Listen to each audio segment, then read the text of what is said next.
sa Antipolo. Pupunta tayong Tanay. So, right now, 6:16 AM. Medyo madami ng tao.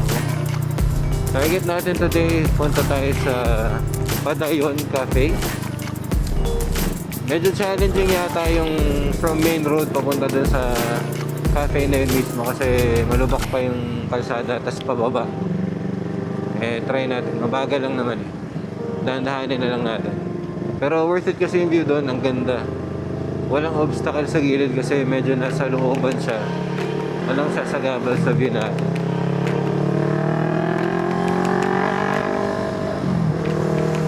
Chill ride tayo. Siyempre, as always. For safety. Samahan niyo ako. Let's go.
Punuan guys, so lipat tayo.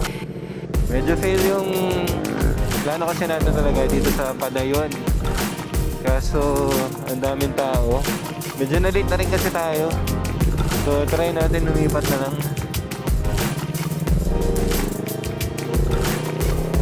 At medyo may sipon at upo pa rin kasi ako, so medyo umiwas na rin ako sa tao kasi baka makahawa pa ako. Ang hirap pagka may sakit.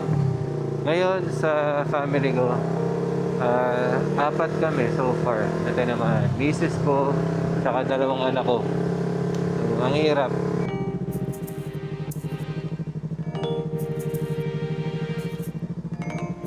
Iso house.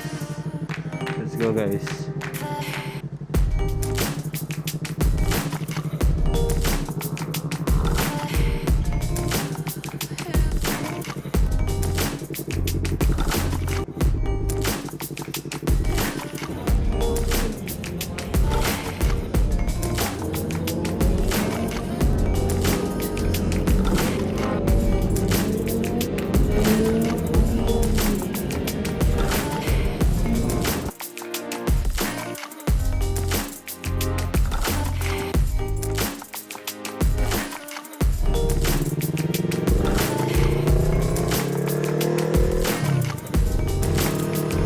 Guys, so tapos na tayo kumain. Nag-Isaw House na lang tayo kasi yun yung parang mas maluwag na place dito. Plano natin sana initially sa Padayon. Kaso di ba kanina pagdaan natin, crowded. Yun. Baka it's not meant to be, malay mo. Pag tinry natin lusungin yung medyo off-road dun, sumayot lang tayo. Kaya sign na hindi tayo dun kinakain. Anyway, masarap talaga sa Isaw House as always. Ganda pa ng view, tas hindi crowded.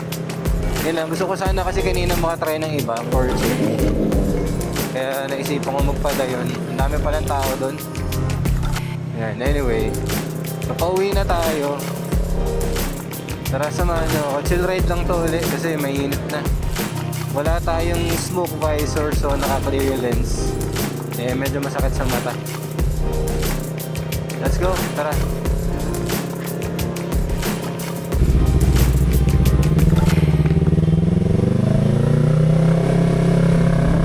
Guys, not sure why.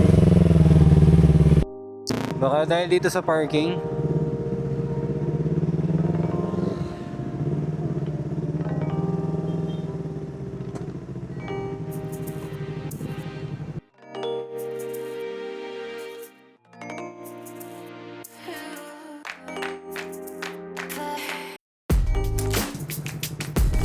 Oh, why? Why are you in such a hurry, my friend?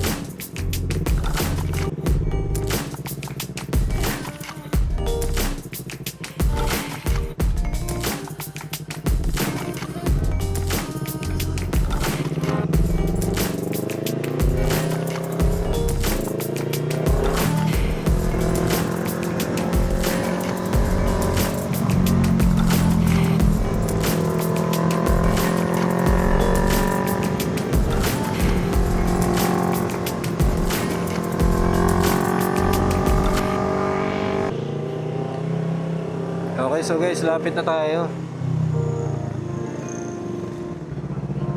Bili na tayo ng pandesal saglit. Sana meron pa. Kasi magta 10 o'clock na eh. Oh, walang parking.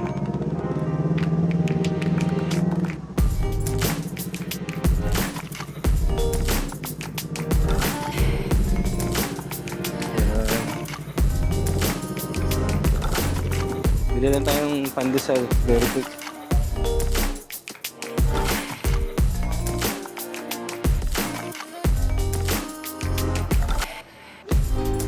Bili ba pandesal? 20 pesos. Tulong yung sipong mo. Boss, may supot kaya? May supot. Thank you. Salamat.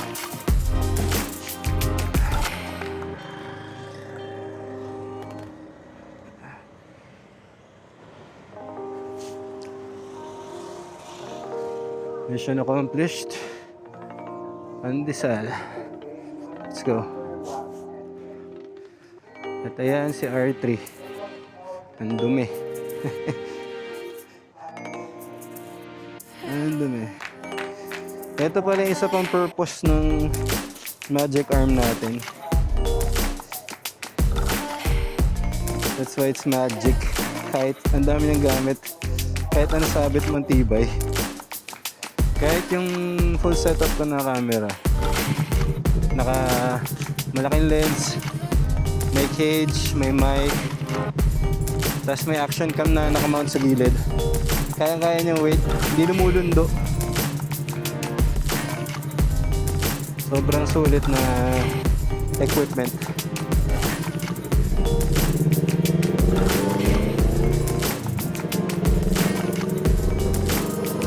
Saka napaka-useful niya since wala tayong compartment or kahit anong lalagyan dito sa R3.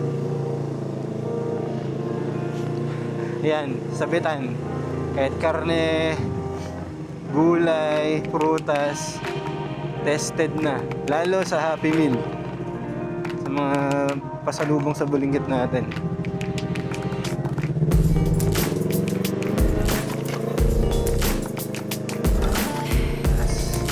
Dito na tayo finally. Yeah.